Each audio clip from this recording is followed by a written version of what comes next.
live. Let's see if we're on YouTube. Yes, we are live on YouTube. Looking for a picture. There we go. All right, Draze. 5, 4, 3, 2, 1. Let's go. We are back. Week 2 in the NFL. Week 3 in college football, man. Draze. It is the show that is burning up online everywhere. Two fans. We're just two fans with a mic, man. I don't know why they gave us a mic, but they gave us a mic. Before we get this started, I'm one of your hosts. My name is Draze. I can't do this unless I pull my guy in. He is Seattle's own, Rainier Beach's own, Washington State alum, coming in the building, my guy, Randy Green. What's good, baby? How you feeling tonight, man? I'm feeling like you're petty as can possibly be. What are we talking about, man? I just put on a jacket, man. Can I wear a jacket? He said it's chilly up here, man. It's just a little nippy. It's fall season. You know, it's like I want to be warm for the show. Yeah, I get it. Like, you know what, man? I mean, I texted you right before the game. You did. All my Wazoo guys because I was like, yo, let me get this shit off real quick. I'm gonna get some trash talk. I hit everybody from Wazoo I knew. Let's get it. Right. Oh, the game got started and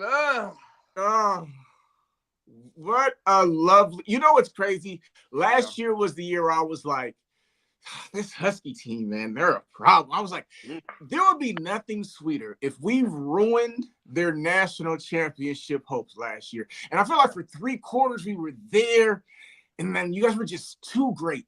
It was just too great of a team. But this year, Saturday, Coach Dickert, God damn it, Coach Dickert. All my Wazoo alums stand up. The Marcus Trufants of the world, the Klay Thompsons of the world, all my Cougs. Fresh One, where you at? Stand up, baby. We came through at Seahawks Stadium and made it. It was a beautiful sight. All that crimson. Oh, beautiful. Oh. What did you think of the Apple Cup like in September? It was so weird, man. It was weird. Yeah. One thing that I did like was having it at a neutral field. Although it's in Seattle, it was at a neutral site. It could hold more bodies. And so to see the mix and the mesh of all the crimson and that ugly purple, I thought that was a great visual. And the excitement in the city was wild. A lot of people were there and came and showed out.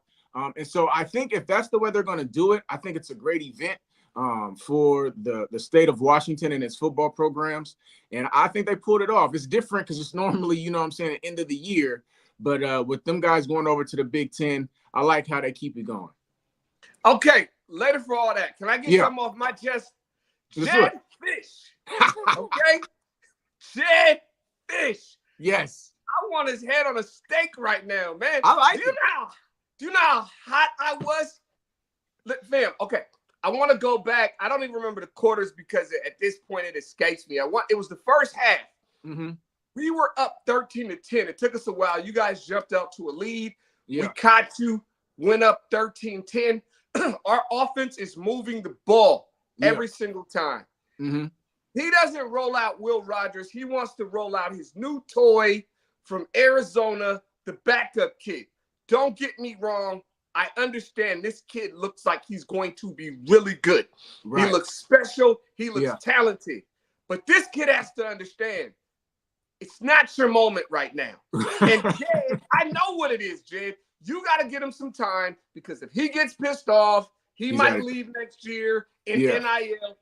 That ain't right now. So we put him on. We go 3 and out. You guys get some more momentum. It throws the game off. It was just kind of like this odd moment where we're supposed to take over the game. We're up 13-10. Let's go run it up. He's acting like we're up 17 points or something. Or you know what I mean? And I was just like, and then it was so many decisions throughout the game that just were like mind-boggling for me. getting all the way down there. Obviously, the third down call, at the fourth down call, to me, put your guys in what they do best. Let Will Rogers do what he does best. Yeah. Brother, I was so angry at him, man. I can imagine. Now, don't get me wrong. The other decision that really pissed me off, we were down there and he calls a timeout. Yeah. Okay, so we got the ball. For no reason he calls a timeout because he doesn't like the play call. Mm-hmm. Well, when we give you guys the ball back, it's like we could have given you guys the ball back and we could have got the ball back with like 50 seconds on the clock. Yeah. As a coach, your job is to do time management. Yeah. There was like a minute and 50 something left. He's calling a timeout so that we can get a new play in there. Brother, it was mind-boggling stuff. Yeah. Lastly, I will say some people will say you blame the players for all of the penalties. I do. The players are culpable. But as coaches, it's your job to get them ready. Sometimes as a coach, when it's third down, you got to be like, hey. Yeah. No penalty. You know what I mean? Yeah. Get them focused. I know coaches want to act like we told them at halftime, right? You want to act like you're calm, cool. But when the fifth penalty turns to the sixth, the seventh, and the eighth, and 12th, and 13th, 16 penalties. Right. At some point, you got to be like, what did I say? Yeah. Yeah. You guys didn't beat us, man. We beat ourselves. Hey, call it what you want. All I know is at the end of the game, we had more points. And I just want the mobility of this kid, you know what I'm saying, was just he's very excited.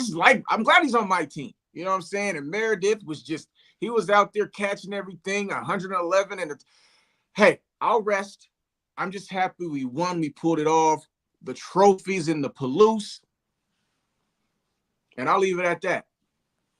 We're going to move on. I had a bad Saturday. I will say that. It really ruined my Saturday, bro. I was walking around here with a bad attitude in the evening. Yeah. You know what I mean? Yeah. You got that something on you. You're just like, man, what's on me?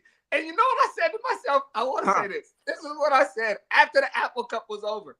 I realized I love and I hate football. It reminded me. It reminded me like, oh, Draze, you thought you were going to have a smooth sailing football season? Right. No. The Seahawks are 2-0.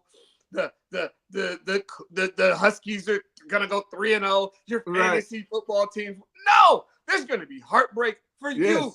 You too. You will hurt too. And I remembered like, oh, damn. So my feelings are going to be like week 7. Don't worry. If you haven't had yours green, don't worry. It's coming. Just keep living. Just keep living, man. Football got something for all of us. It reminded me, I was like, damn, I love this and I hate this. And I'm like, it was my first week of like, yeah, bro. Because, I mean, you got to think last year we were undefeated, bro.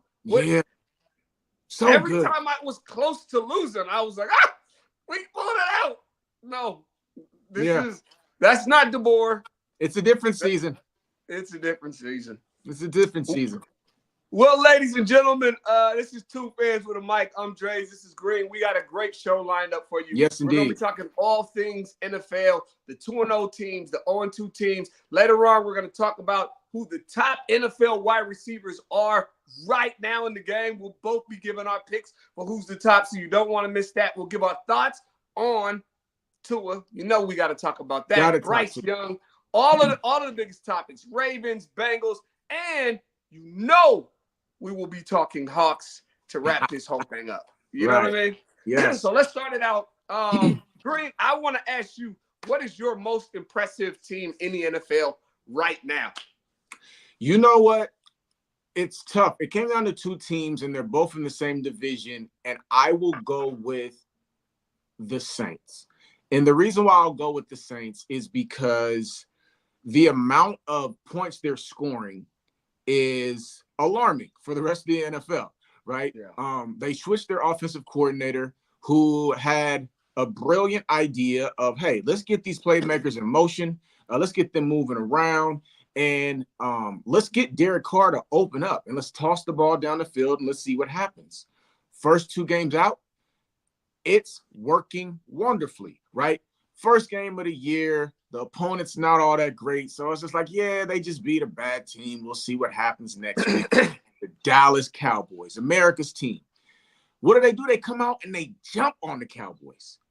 I couldn't believe what I was seeing. And also, what's really encouraging as a Saints fan is that you saw Derek Carr go up top again. That's something that he's always struggled to do, to just really let it loose. Out the gate, this Shaheed kid, as fast as I don't know what, goes up top, knocks him out. Alvin Kamara is not washed. He still has a lot going on. That defense has always been solid. It's been the offense that hasn't been able to move the ball. And it's just another prime example in the NFL that coaching matters. You got to look at what you have, assess it, and then produce something that can get your players to be put in positions to have success. That's exactly what the Saints have done. They're 2-0. And like me and you talk about a lot of times offline, that matters a lot. So I'll go with the Saints as the most impressive 2-0 team right now. Well, just impressive team, period. Yeah. I would say my most impressive team was the Saints. I wanted to give you that. I have the same exact team as yours. Okay. Because of that, I want to highlight another team that I'm really impressed with, just to get it out there. Harbaugh and his Chargers. I am completely blown away. Okay, if you want to talk about something unsexy, I mean, she doesn't show you no legs. Right. He's not gonna throw on no tube tops. Right. No. I mean, you know what I mean? It's like a wife walking through the house with sweats on, a head wrap, and cleaning the house on a Saturday. Yes. She doesn't care. But does she get busy? The run game. When they picked up Dobbins and Gus Edwards, I'm thinking, so you want the Ravens throwaway backs? Yeah. He looked at Draze. Don't ask me why. Don't ask me why. Right. When they went in the draft and picked up an old lineman, I didn't have a problem with it. I thought it was a really good move. But I thought, they're just going to struggle. They need weapons, right? Mm-hmm. Who's going to catch the ball? Yeah. Brother. And they got that boy looking like a different, what's his name? Quentin. Johnston. Quentin Johnston. Looks like a different receiver. Yes. He was horrible last year. Yes. 2 touchdowns last week. Listen, Harbaugh is mind-boggling to me. I know he's a great coach. I said it coming into the year. Yeah. But I still expected them to lose because for me, this is the NFL. Yes. And I still would be like, they're going to be 9-8 or something. It all talent at some point catches up. But geez, man, they just look good, man. Bravo, they look good. And if you're going to play them, you have to bring your hard hat now. That's no the question. problem. And let me touch a little something on Harbaugh real quick before we move on. He goes into Stanford, which was a losing program at the time. In his very first year, he goes into Los Angeles and beats Pete Carroll and USC by almost 30 points, right? Then he goes and takes over a San Francisco team that was not good. He goes in there his very first year. He wins 13 games, right? Then he goes to Michigan, who was always good, but you're not evaluated by being good at Michigan. You're evaluated by national championships and did you beat the Ohio State, right? He goes there and he does both of those, right? And so though I was on the bus next to you being like, yeah, they'll be good eventually, but out the gates, it's going to be a struggle. We probably should have predicted that this is just what this guy does. And he's an exceptional coach. And I love your pick of the Los Angeles Chargers. Yeah. And for every one of those, I could have made a rationale. Yeah. When we got to San Francisco, the team he inherited, I thought was good. So I was like, it made some sense. Mm-hmm. When you got to Michigan, you go, well, they're just talented. Yeah. It's Michigan. Right. You go, a good coach could take them and do something. Yeah. But when he got to the Chargers, hey man, there's no excuses here, man. This is him. There's a one common denominator, and his name is Harbaugh. So my hat's off to him, man. I tip my cap to this guy. For sure. But speaking of 2-0, let's let's start with the good teams. Yes. Do you want to go positive 2-0 or 0-2? We can Let's start get wherever the you dirty want. laundry out the way first. Let's talk about the PU teams of the NFL right now who's stinking up. Okay, so who give them to me? 0-2 teams you're worried about and 0-2 teams you're not worried about. Okay, the ones that I'm not overly concerned are the Ravens, of course, the Bengals, the Jacksonville Jags. I'm not overly concerned about. That's probably where the bus stops, though.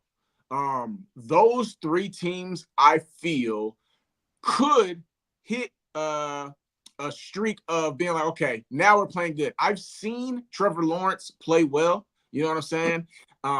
I've seen, obviously, Lamar Jackson put on a cape. And I've seen Joe Burrow start slow and then end up in a Super Bowl. So I'm not overly concerned about those teams. But the Panthers, the Giants, the Rams, the Broncos,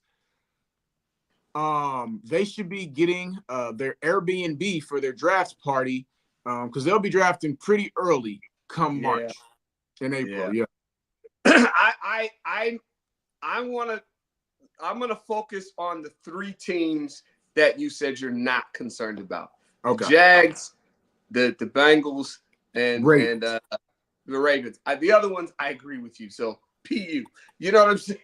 PU, right? Okay. So I don't know about the Jags. Yeah. I think the Jags are a team that are primed for bustage. Like, just every year there's a team that has a shocking, just kind of we're 5 and what? Like we're struggling. We're sputtering. Yeah. And here's why I've never liked the Jags. I like Trevor Lawrence. Don't like the Jags. Hate how they build their teams. In the NFL, when you're building a team, it takes time. You get this piece, you get that piece. And as you're building, you have to do it right. Yeah. They didn't do it right to me. They went and got Travis Etienne, great pickup. But then they started via free agency trying to usurp the process. They should have just went and got a receiver in the draft. No, we're going to go get Christian Kirk. Why? We're going to pay him all this money. They paid him money like a number one because you're feeling the pressure to get Trevor Lawrence a weapon. You don't do that. You keep building through the draft. They went and got a guy like Christian Kirk. He's not a number one. Never. When they got him from Arizona, he wasn't a one. Right. So you plucked the guy, and I feel like it was like they paid him like $72 million at the time, and I was like, why? Yeah. Like, you know what I'm saying? When you do that, now you're trying to force him into a position he hasn't necessarily earned. Right. And then you're putting Trevor Lawrence in a position where he doesn't actually have elite weapons, and so he never quite gets. I mean, name me the number one that was there that you're just like, oh yeah, they got a guy. Right. Like, you know what I'm saying? Like, when you get A.J. Brown, you're like, yo, I got a guy. No, he's the guy. Yo, we got a guy.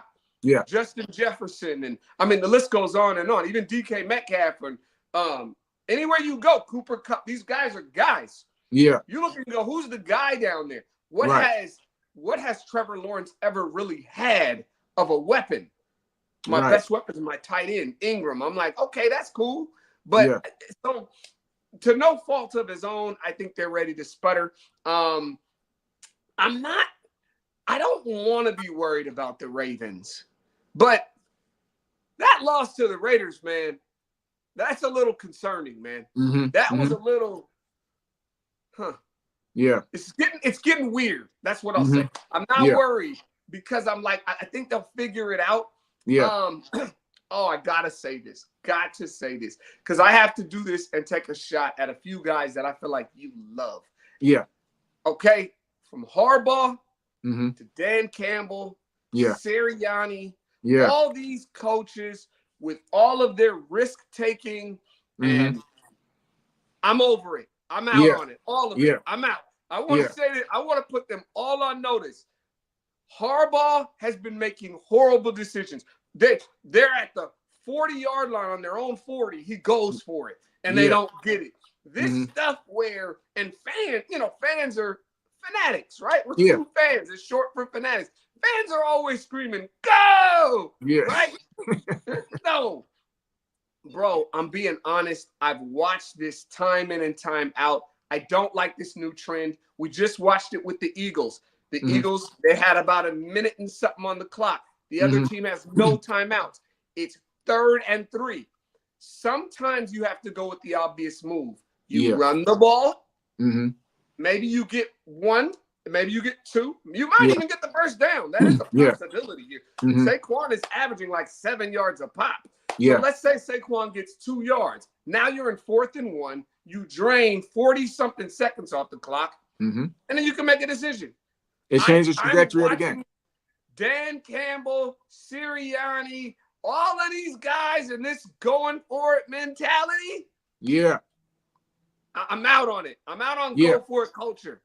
Yeah. Put me with the Mike Tomlins and the Bill Belichick's and the, you know what I mean? We'll take our 3. Let's move on. You know what I mean? The Eagles the other day, it was in the 1st or 2nd quarter. It was 4th and 4 on in the goal line, 4th and goal. And you need 4 yards. That's 4 yards. This is the NFL. You ain't got it this whole time. You didn't get it 1st, 2nd, 3rd, and now it's 4th down. Yeah. It's 0-0. Take your 3. Yeah. You take the 3 points. Boom. Let's go. Let's keep running it. We got a whole game to go. Yeah. When did we disrespect points on the? I don't know. I just wanted you to know. Yeah. I appreciate that information. Defend your guys. No. Yeah. So I'll go back to the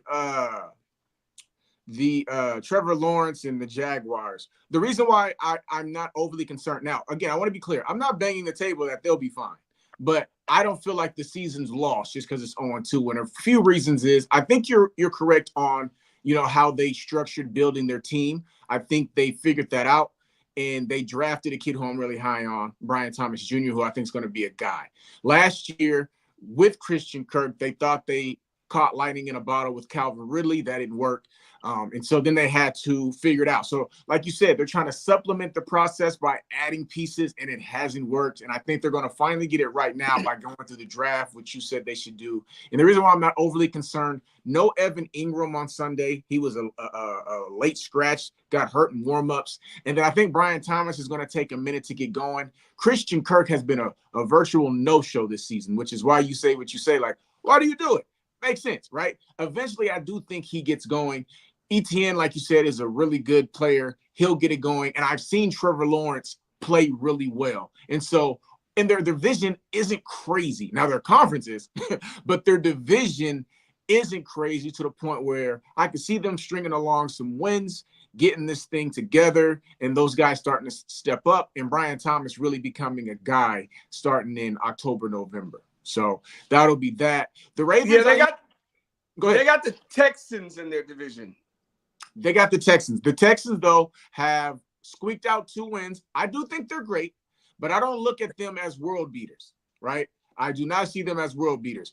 They barely beat the Colts, who got pummeled by a Green Bay team who doesn't have their quarterback, right? Got pummeled, right? And then they play Caleb Williams, who's, you've been on my boy Caleb a little bit, but you like him too, so you're just being calling a spade. But Caleb was just a little over his head right now. When they play a team, it'll be interesting to see. I like the Texans, so I don't want Texan fans to get on me. I like them. All I'm saying is there's certain teams who I'm like, yo, I don't know. I think the Texans could be had, especially if the Jaguars get their stuff together and start playing good ball. Everyone can be had, but the Texans look they're official good to me. They look official to me. I will not say that I'm not saying that they're not official. They will win the division. I'm just saying they played the game, man. And if you're playing the Colts close and then you're playing the Bears tight, you know what I'm saying? You go and play a quarterback who knows what he's doing and a team who's playing some good football, it could be a little different. Now, they'll get better too. So, talking about like, yeah. So the Ravens, I will say this about the Ravens. The Bengals lost to the Patriots in week 1 and didn't look good at all. Then they go and play the Alien and could have won that football game. So sometimes in the NFL, you just drop games. The Ravens, I couldn't believe they lost. I stopped watching it because I thought the game was over, right? Because they were just clearly the better team, and they just lost the game. I think they were playing with their food.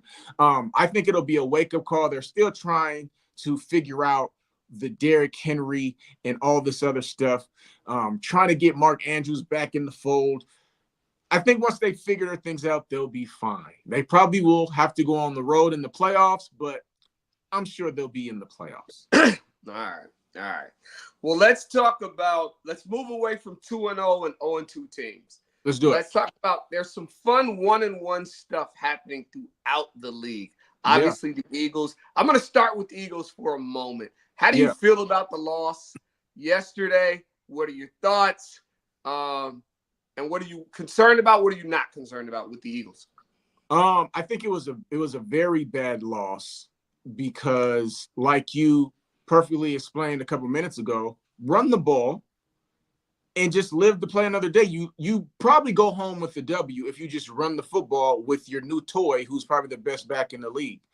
They overthought it, and it came back to bite you in the butt, man. You have a quarterback who's been struggling, but these guys are pros for a reason. You give these guys a glimmer of an opportunity to sneak out a game, they'll do it. And that's what happened. And what worries me is you're an Eagles team who wants the road to the Super Bowl to go through Philly. And you can't afford to drop games like this. You know what I'm saying? And so I think they'll look back at this game, losing by a point, and be like, yo, that's one we could have won to put us in the driver's seat and have a bye if they end up getting a second or third seed come January, and that's going to be a problem.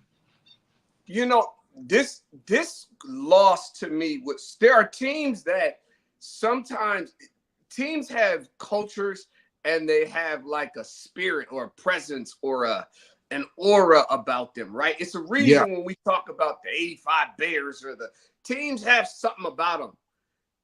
These guys got a cloud they're trying to shake, and we were so clear it was gone. Yes. And now it's like, hey man, did you feel a raindrop?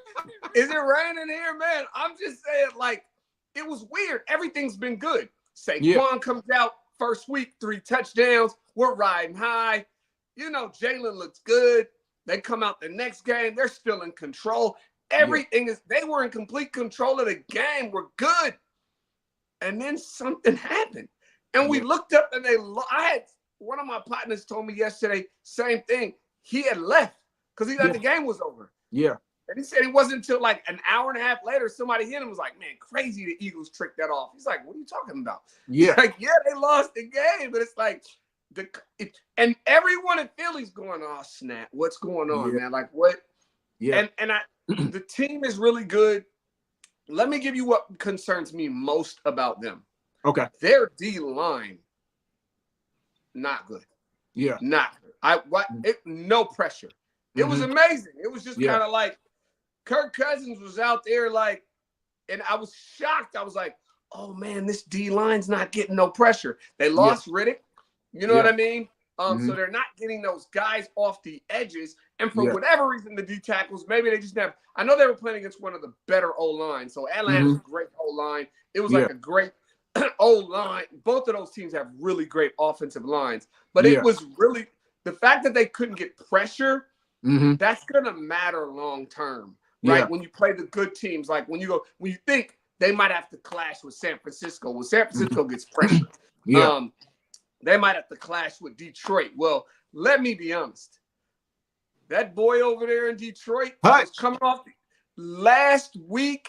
He was coming off the edge like a rocket, man. Yeah, I was watching that game. Yeah, 3 sacks. He looked. I think it was 3 in the first quarter, man. Yeah, he was awesome. Yeah. So, which brings me to, as we keep going off of Philadelphia, right? Same thing. I want to talk 2 other teams for a minute before we move. I want to talk.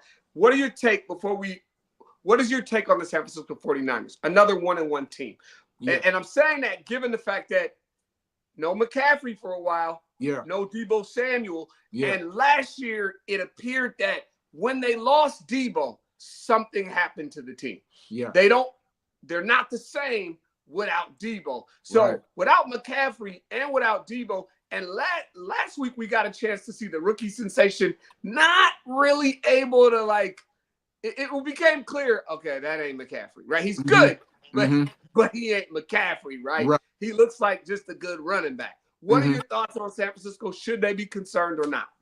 I don't think they should be concerned. I think, well, I take that back. They should be concerned on the severity of Christian McCaffrey's calf, right? If it's to the point where we don't know if he's coming back, they should be very, very, very concerned, right? If it's he'll be back in November, I think they'll be fine because I think Debo will be back. But I do think they're gonna have to really figure things out. But this is why you pay Brandon Ayuk, right? This is why you talk up Purdy. This is why you make sure you get Trent Williams in the building. Ricky Pearsall, once he gets over that shot wound that he took, he'll be out there. You still have George Kittle. They still have a lot that they have going on. You brought up a great point about no Debo. He's the heart and soul of that team, man. Like he's really he gives them that identity on offense. And when he's gone, you'll feel it. And when you don't have Christian McCaffrey to supplement the loss of Debo, you're going to be in a lot more close games. And I think that's what is going to come down to. And so I would say the rest of the NFL, particularly the NFC, needs to take advantage of this next 6-week stretch and have them have to climb a hill, right? Because you don't want them to even go 500. You want them to just really start dropping games. But I don't think it's going to happen. I think Shanahan's an elite coach. I still think they have an elite roster, although they down some significant pieces. But they're just really good. And Mason's ran all through the Jets in week 1, had another 100-yard game. So they'll be able to run the football. Their trenches are going to be established. They're just going to have to get Ayuk to wake up, George Kittle to stand up, and I think they'll be fine. I think they'll be fine. I just took a second. If people see me looking down, I wanted to pull up the schedule for the 49ers just so we can here look at it. So coming up, they have the Rams. They should be fine. Uh-huh. Let me be honest. Yeah. Poor Rams. Okay. Poor Rams. You don't have to but I want to say, but let me be honest. I got to say it before I finish the schedule. If I know Sean McVay, this is a big blessing. Because if they find themselves at the top of that draft, Cam Ward, Shedeur Sanders, somebody like that going to play with Puka Nacua, it's going to be a problem for us in Seattle the next decade. Okay. But nonetheless, all right. And I know McVay, he does not like this. This is bothering him. He hates to lose. I appreciate that about him. 49ers will win that game. Then they got the Patriots. Tough one, but I think they can win that too. So they're lucky that this is happening. And interestingly enough, Debo might be back by then. Yeah. Right? So they haven't made it like they didn't put him on IR. That means he's not missing 4 weeks. They're blessed that this little Debo window is happening now.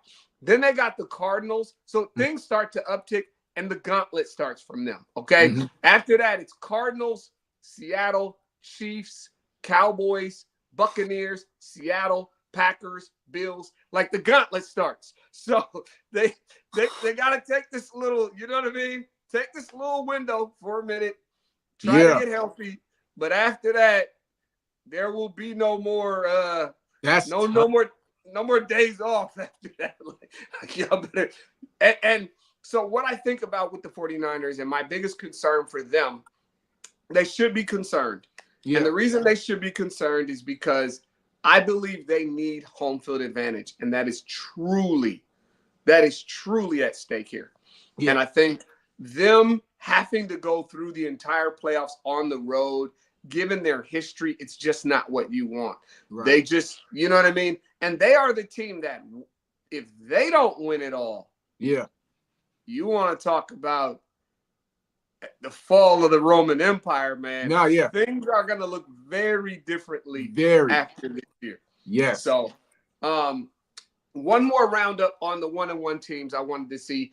NFC North, because I think it's so the division as a whole. What are your thoughts? We've got the Lions, Tigers, and Bears. Oh my. What are you thinking about that division? if you want, you can start with the 2-0 Vikings Mm-hmm. and out there. But what are you thinking of that division? Because it seems it's one of the most interesting divisions in football to me right now. Right. I will definitely start with the Vikings. They deserve it. I want to give major kudos to Kevin O'Connell. Coach, he's yeah. This guy is just we talk about quarterback whisperers. Like, he's truly a quarterback whisperer. It's people don't realize they were playing the 49ers, albeit at the crib, but it's still the 49ers, right? And although they're beat up, it's still the 49ers. He has Sam Darnold out there who no one wanted, with no Justin Jefferson, who went to the locker room with thigh contusion, with no Addison, who missed the game. And he's dialing up plays, and Sam Darnold. No Hawkinson. Thank you. You know what I'm saying? And it's like he's dialing up plays to keep the Niners from getting the ball back in the fourth quarter when it's gimme time. And Sam Darnold's out there looking like John Elway. And I remember last year when Mullins was the quarterback, he was dialing up Mullins. He's just a guy who, you know, you give him somebody and they buy in, you're going to have success. So I don't know if they could keep it up, but they're in the thick of this thing already, just because they have an all-pro elite alien on the outside who no one can guard. 97-yard pass to the crib was amazing. But I really still believe in the Lions. I think the Lions lost to a team that is a really tough team, and we need to take notice. But I think the Lions are still tough. And I think it's going to go through them in order to win the division. But the Vikings are very impressive. And I will say the Bears, I think, will catch fire later. It's going to take Caleb a little bit, but I won't write them off. They're not winning a division, but I don't think they're about to just go on a losing streak. I think they'll be more competitive than they are right now. I pretty much agree with everything you said. I'll leave the Vikings alone, but I want to say I love Kevin O'Connell. I started to text you about him a couple of months ago just to get on record. And in this moment, I'm mad that nowhere in your head do you have the record. I started to just text you one day and be like, for the record, I love Kevin O'Connell. Like, that Right. dude, he's an amazing coach to me. But beyond that, the Vikings doing amazing. I agree with you. I don't know if they can keep it up, but I don't think Darnold is as bad as most people think he is. Mm-hmm. I think a lot of quarterbacks, Darnold puts me in the mind frame of a Geno Smith, a Baker Mayfield. And what I mean is guys who, man, they just need a good situation, man. Like, some guys are not as bad as it looks. I'm not telling you they're all world. Those are, I just named 3 guys who are never going to be the top quarterback in the league. But put them in a good situation. Now, Darnold wasn't as much of a vet as those other guys. So sometimes it does take becoming a veteran and knowing how to make the right decisions, which he is now, right? Yeah. So when you've seen Geno be trash, he wasn't a vet, right? I mean, you've seen Baker, it was the same thing, same with Sam. But if those guys get in a good situation, another guy I'll say this to and speak it is Bryce Young. Yeah. Let him relax somewhere, become a vet, get in a good situation, get people around him. I'm not telling you he's going to be all world. I'm telling you he can lead a football team, and you'll go, you couldn't take a guy like that and put him on a Pittsburgh Steelers team and then be good? Right. I mean, if Justin Jefferson can do it, I promise you he can do it, right? Yeah. So, but the team I want to talk about in the division, the 2 teams I'll talk about, I'll leave Detroit alone because we both feel similar. They're going to be good. They'll be fine. I want to talk about Chicago, and then I want to end off with the Green Bay Packers. The Chicago Bears, number 1, I am concerned. The first win was very concerning. It was a win that we laughed about because it was like, it was a miracle, right? And that's all good.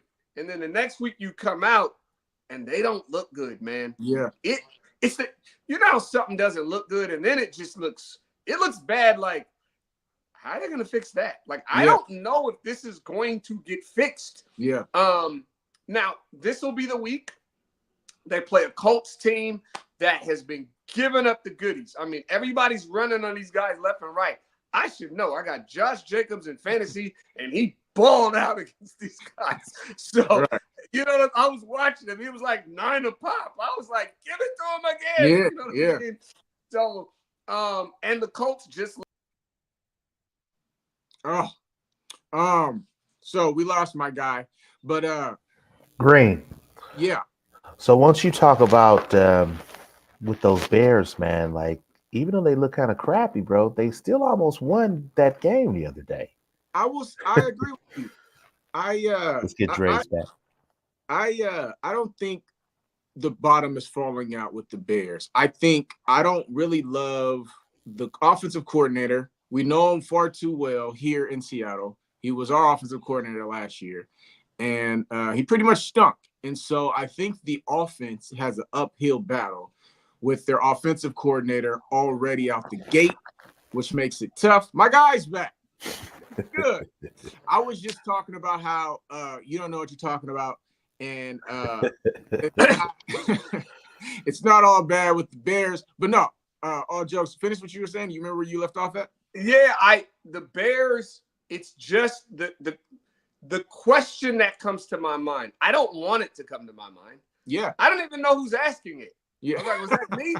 But the question that comes to my mind is this fixable? So I gotta say it, right? Yeah. I gotta say that, like, I look at the Bears and I go, man, with these weapons and all that, but it's starting to look in a way that's like, man, I don't know if they're gonna get this. It looks really bad. It does. It looks way worse than it should look. Like, can I ask you some questions? Please do. Okay, so question number one. Do you remember the offensive coordinator for the Seahawks last year? I do. I do. We don't even have to speak his name, right? Okay. But he has a new job, right? His new job happens to be with the Chicago Bears. So when he was the offensive coordinator last year, how good of a job do you think he did for the Seahawks? Not very good. Not very good. Not very good. Not very good. So I would anticipate that it's going to be a bit rocky with the way the offense looks. And Caleb's not getting done any favors, but I do believe that the talent there will be better. I don't think it will reach its ceiling or its potential, but it's a reason why it looks god-awful right now, because you got a young quarterback who's trying to figure out stuff on the fly, and he's not getting the necessary help that he needs. And so once he starts figuring out speed and like, oh, okay, I'm not at USC no more. And then they start dialing up better ways to get Keenan Allen open once he's healthy and get Adunze back healthy with the knee injury and keep DJ Moore from punching him in the nose. I think they'll be better. And another thing, they don't run the football. You have to run the football. I don't get it. I put Swift on the bench because they don't run the football. Yeah. Yeah, I don't get it. How about your quarterback?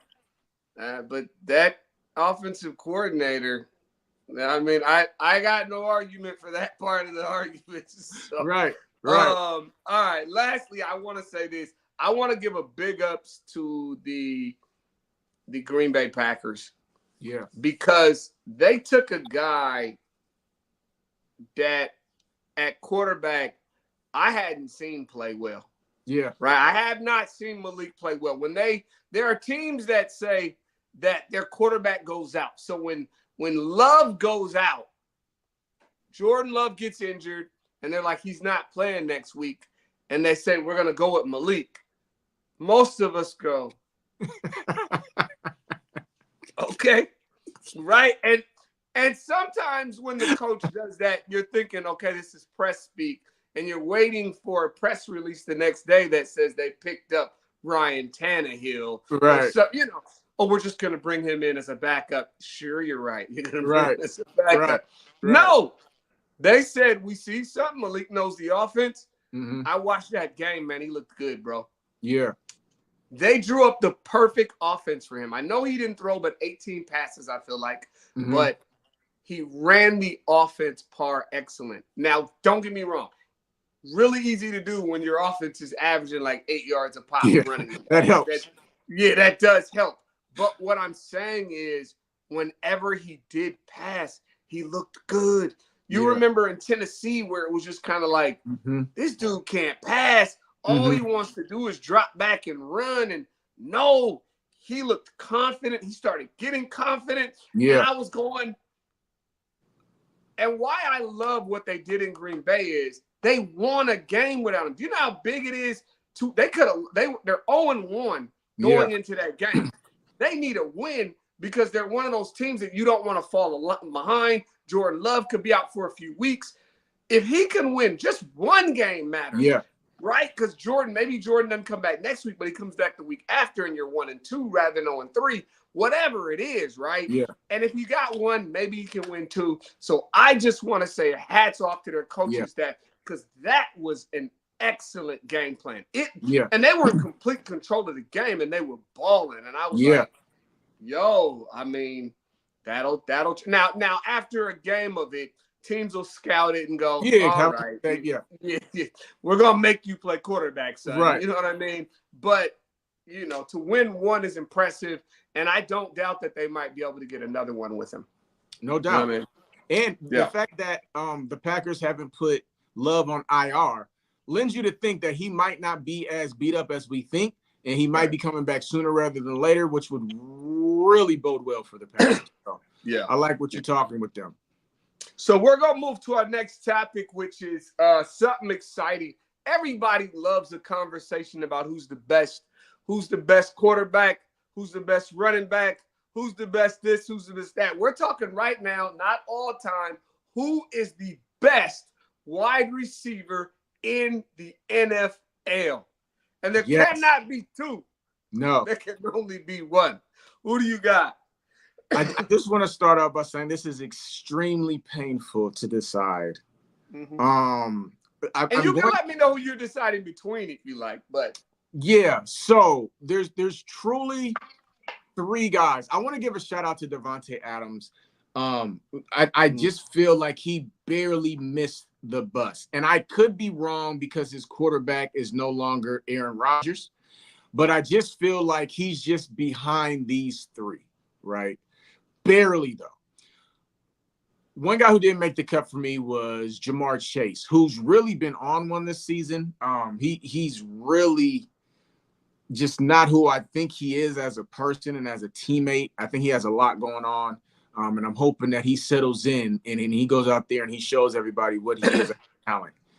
And then you have the Cheetah, who could be the best player. Well, he ain't better than Alien. He could be the second best player in the world. He could. But when you're telling me like I have one wide receiver to pick and who my selection is going to be, it's going to be Justin Jefferson. The reason why I settled on Justin was because he really checks all the boxes. Really, really great hands. Really, really great route runner. He's a big playmaker. You know what I'm saying? Like when you need, people don't really, a lot of the younger kids, they don't know the guy by the name of Michael Irvin, right? People might see a Michael Irvin and be like, he doesn't do this, he doesn't. You know what he does? He makes plays. When you need a play, Michael, the big 8-8 is going to make you. In this case, it's the big 1-8. The 97-yard catch to the crib on, like before the game, they were talking about, they really shut down Garrett Wilson. And humbly speaking, he said, well, I'm not Garrett Wilson. And proceeded to go out there and take a 97-yarder to the crib and would have got even more busy if he didn't lead the game early with a thigh contusion. It really came down to him and Tyreek with me.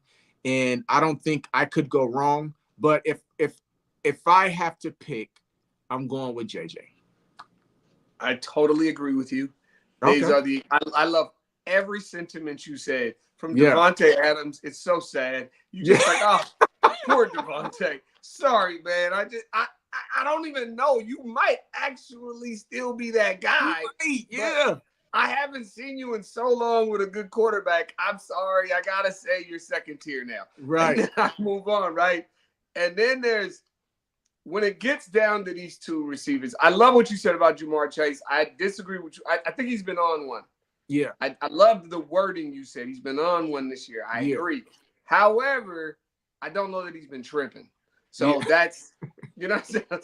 Those are two different. There's a lot going on behind the scenes. Yeah. And I've actually appreciated some of his commentary because I'm like reading between the lines of my own, and I'm like, yeah, I like how you put that. You know what I'm saying? Yeah. Like, right. you know what I mean? But it is the cheetah and it is Justin Jefferson. That is as close as a 1A, 1B as you can find. Yeah. The cheetah is really good. He changes the entire field. Yeah. And I mean, when you talk about a guy who can get it and go. Yeah. I mean, and he's gone. Yeah. Sorry for all of the shameless plugs. He's on my fantasy team. Okay? Week 1, it was abysmal. Things were dark. First quarter, second quarter, third quarter. Then he just catches an 80-yard bomb and God, changes everything. And I was like, we're back. We're back. Like, man, that guy is, it's the fear of him is like something I can only amass to Randy Moss. Yeah. Right? The two guys that I think wide receiver wise were feared in a way by a DB, like, and then and different things make them both hard. With the cheetah, if you're tall, you can't turn your hips with him. Yeah. So he can cut on a dime and go left and right, and then he's strong as an ox. You know what I'm saying? And then he's fast, and then he can just get up the field and then turn around and just. And you're still backpedaling, man. All that, yeah. You're like, hold on, man. Like, yeah, I just, but I don't know how Justin Jefferson can't be one. He's just everything you said. He's everything. He's everything. And if you've ever seen I think what probably puts him over the top for me is the playmaker thing you said. Mm-hmm. It's the fact that it's 4th and 29. Mm-hmm. We need a first down. Everyone knows where we're throwing it. You know what I mean? There's 2 and 3 guys around him, man. Right. And it's not happened once, bro. Yeah. This is not once. It continually happens to a point where you go, yeah, Cheetah doesn't do that, though. Right. He doesn't do that. You know what I mean? So, I mean, for me, that's the definition of what I would want on my team, right? Yeah. Because you can't control the fact that games are just going to come down to the clutch sometimes. And when they do, you need to make sure that you got that playmaker there.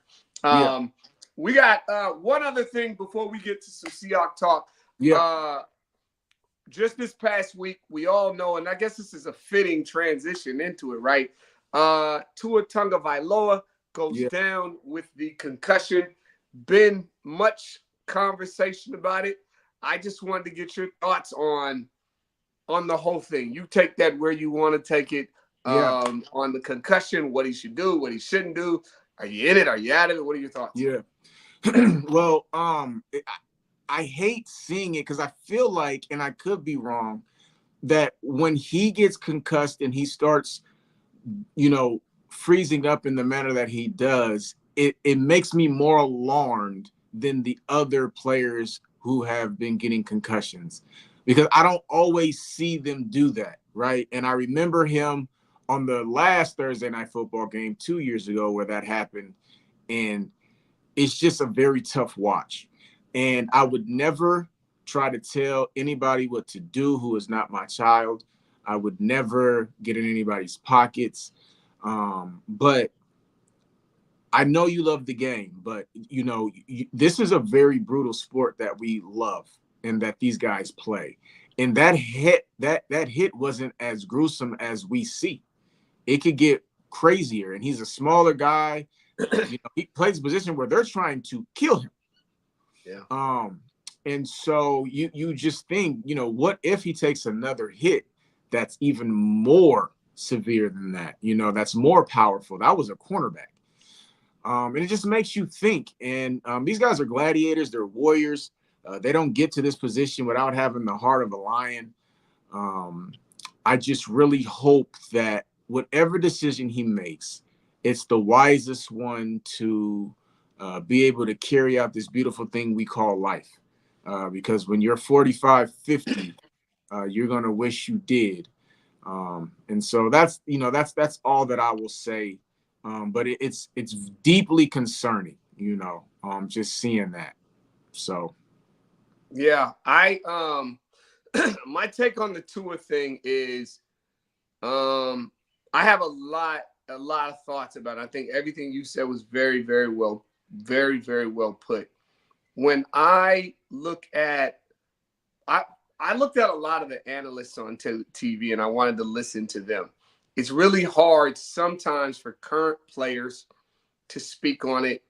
It's hard for them to tell their truth because there's so much public pressure, right? And it's a topic that everyone wants to chime in, and I cannot stand sometimes when the fans who watched a movie 10 years ago, well, I watched the movie on CTE, so I know. First off, that was a decade ago, so there's been so much more information, right, to come to the light. Yeah. And I think the movie was healthy for us as fans to watch and to learn and to know. But we have to stop this thing where we think everything needs to be voted on or legislated or let's put pressure on. I know people who are like, the NFL can't let him go back out there. And I'm like, hold on now. Yeah, right. Hold on. They don't have a right to tell him he can't do that. They need to get him all the information and challenge him to make a wise decision for himself. Right. I loved listening to RC talk because he was brave enough to go on and talk about how he started playing this game as a little boy. And as a little boy, he played it, and he played it year in and year out, and he grew, and he got better, and he went to high school, and he went to college, and he got to pros, and then one time he got a concussion. And then 2 weeks later, he got another concussion. So this is a man telling the story, I got 2 concussions in 3 weeks. You know what I mean? And I have to ask this question. I had to talk to my wife, and I had to have all the conversations, but he's like, at the same time, but I love this thing. Yeah. And we act like that human part of it is lost. And I just thought it was brave for him in the middle of all of the fans. I saw it. He needs to retire for him to say, nah, hold on. We need to let him make a decision. Yeah. He didn't fight for him to play. Yeah. He fought for us to let him make a decision. I heard Alex Smith talk about his leg and what it meant to get back out on the field one more time. I heard Teddy Bruschi, who had a stroke, talk about his conversations he had to have with his wife because he retired and then he came back. And these were the greatest conversations to hear Teddy Bruschi get on television and say, look, man. And then he said, Alex Smith said, what did that mean? He said, I had so many stroke survivors around the world who were like, we needed to know that our lives don't end after we have a stroke. Right. So to see you get back on the field was powerful. My point is, I just want us as a society to like put the phone down and stop interjecting our opinions in every single thing. And if it doesn't go the way we want, then we're going to push and we're going to boycott the NFL and fire him. It's just like, yo, it's okay for you to even say, I think he should stop playing. Cool, you gave your thoughts, but it's his decision, right? We're not okay at the end of the day. Yeah, we're not okay with it, and I just want people to do that. So hats off to RC, hats off to Alex Smith and to Teddy Bruschi. Oh, and Randy Moss, who gave the other side of the Randy Moss gave the other side of the coin in that conversation. He said a beautiful story about being at the Hall of Fame. And he said this was when he was being inducted. His wife went to a brunch with all the wives from the Hall of Fame, all their husbands' wives. And while they were there, the older women were talking to the younger women about the changes you start to see as they get older, right? And so, hey, you might want to talk to your husbands while he's young. And so it's like, these are the conversations people need to hear. Right? And Tua needs to hear so he can make an informed decision for himself. Right. You know, so, one last thing before we get out of here. We got to take some time to talk about the Seattle Seahawks 2-0. 2-0. 2-0. We'll take it. 2-0. Talk to me, Green, about the good, the bad, the ugly. and all of the above? I'll start with the good. The Patriot team, I'm convinced, is a good team, right? I don't know how far they'll go, but I think they're going to bring their lunch pail every Sunday, Monday, or Thursday, or now they got games on Tuesday and whenever they play. Whoever plays them that week, they're going to have their hands full. I'm convinced of it. They're well coached. They have just enough talent. They have a vet at quarterback, and they play good football. And so it was really good to see the Seahawks go on the road and beat an opponent that wasn't going to lay down, that challenged them. This game went back and forth. So I loved the way playmakers made plays when you needed to make plays. If Love doesn't block that field goal, you know what I'm saying? Like he's just a playmaker. You know what I'm saying? Like JSN, like those were some big time plays, man. And DK came alive. You know, it's just and Gino was just poising there and dicing them up. It was just good to see that the guys who's supposed to be doing the work were doing the work. The bad part, the run game for the Patriots, they was running all over us. And so I think that could be passed up. And I'm not sure that the Patriots just don't have a good run offense. It might show that they're just a really good run offense. And so that could be the case, but they were running the ball a little bit more than I would have liked to have watched, you know. And then the ugly, as I'll keep saying every week, is the offensive line.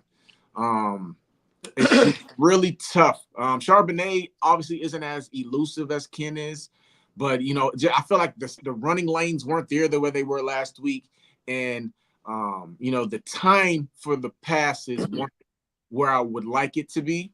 But you could see that the coach went back and patched some things up. So if they continue week after week to get better and better, I think there will be a good product eventually. But I was very pleased and happy with the product that we saw Sunday. That was a good win. That was a good win. I agree with you. I talked about my take on the good. The good was the cornerbacks. Jacoby Brissett was 3 of 5 for 19 yards and a touchdown. Yeah. That's it against our cornerbacks. Yes, he went to Hunter Henry. He was lighting up the tight end, and they were killing us there, and we eventually adjusted to it. Yeah. But the cornerbacks were locked down, which was good. Going into this game, I said this is what it would be. They're not going to be able to pass on us, but they are going to run the ball down our throats. And why I was really interested in this game was, can we play a team like this? They put you in the mindset of the Pittsburgh Steelers, right? Yeah. They're going to run the ball at you down your throats. Yeah. So what I loved about us, Geno Smith, amazing day, 33 of 44, over 300 yards passing, and that was with a lot of drop balls. DK dropped 2. Jackson Smith-Jigba dropped 1. Noah Fant dropped 2. Noah Fant. Oh, my God. I'm sorry. Go ahead. No, I mean, hey, the floor is yours, man. You can feel free I to probably jump in. I shouldn't. I'm good. Noah Fant, I don't even recognize. So, you know, when you start talking about the good, Geno Smith, amazing game, leads a clutch drive to win the game. I love those things about it. So those are the good. We made special plays when we had to. The bad is, as you said, the defensive running game. It looked like the Seahawks of last year. I'm going to be honest with you. Yeah. I'm not going to lie to you. There was a point in the game I was like, this feels like last year, man. What's going on? This is not how this is supposed to feel. You know what I mean? So, you know, I just was like, there was some time in there. I'm like, yo, man. Another part of the bad, very correctable, though, is and Mike McDonald said he wasn't too worried. There were some things he wanted to correct, so I'll trust him. Another bad part, not ugly, too many missed tackles when it comes to the quarterback. We overran that guy 1,000 times. Mafe missed on his sacks in the first quarter, but he just overrunning him. You know, Witherspoon missed a sack. A lot of guys missed sacks. We brought a corner blitz one time, and both the corners missed them. So It's, those little things, those are very correctable. The things we had great defensive call, but the Russian defense, they had 185 yards rushing on us. That's ugly. That can't happen. Should not happen again. Another part of the bad, okay? This is my first time seeing this, so I want to call it out. This is my first critique on the negative of Mike McDonald. It's my first, hey, Mikey. But it's more of a, I noticed that. I noticed that. I don't want to talk about it. Yeah. I just want to say I noticed it. Yeah. At the end of the game, we're in the fourth quarter. We run the clock all the way down and we call a timeout. And then after that, we go back out there, line up under the center again, like we're going to run a play and let the time run all the way down and take a penalty. Yeah. It means we move back and the kick is longer. Now, we made it. But and a couple of people asked him in the press conference, why would you, like, you already did the thing where you run the clock down. And then you call a timeout. You try to draw them off sides. You didn't. You call a timeout. All right, cool. Everyone knows you're not going for it, man. Then you go back out there, do it again. And the losing 5 yards, I'm not with that. So it's all good because he made the kick. Yeah. That guy misses that kick. But why take a 25-yard kick and make it 30 or 30 and make it 35? Like, it makes no sense. It's not a sensible. It's unnecessary. And it was one of those just like, Mike, you're over genius in this. If you're going to kick it, then kick it. You know what I mean? So I'll leave it alone. I digress. He made the kick, but I noticed it. It was my first time going, Mike. For me, coaching is all about decision-making. There's little things they do. Mike does a real good job of keeping his hands off things. These coaches in this generation want to touch the game so badly when it doesn't need to be touched, right? I don't like that. Touch it. The game will present when you're needed, right? And in that moment, it was just kind of unnecessary. And if I had to go to the ugly, I already mentioned it, but I want to say it again. The drop passes, DK Metcalf, it's unacceptable. It was annoying last game. Noah Fant and DK were annoying to me. And then when Jackson Smith-Jigba, it just was bothersome because of the others, right? But it was the moment too. It was the moment. He said it. He was like I can't drop it at that moment. So I don't think it'll happen a whole lot with him. But as a team, drop passes, they just kill drives. You only get so many downs, right? And that was a third down. We needed that first down, and we were trying to drive to ice the game and all this other stuff, and he drops it. So that would be my ugly. I'm good. I look forward to, you know what I mean, to us not have any of those uglies. You want to sound off on anything I said? No, I actually kind of agree with everything you were saying, bro. I think by and large for me, I was actually impressed with the win. Sometimes, like the Denver game, I was like, Denver's not good, but I think the Patriots are actually solid, and they were at home. And so they just did things a winning team does, like, okay, we made mistakes, but we're going to make the plays to get out of here with a win we probably shouldn't get. And in this league, man, that's important. And so I was happy with what I saw, though obviously they got to get better, right? But a lot of teams have to. So I agree with everything you said. I was impressed with the win for a different reason. I was impressed with it because styles make fights, and the Patriots are a unique style of football that exists in the NFL.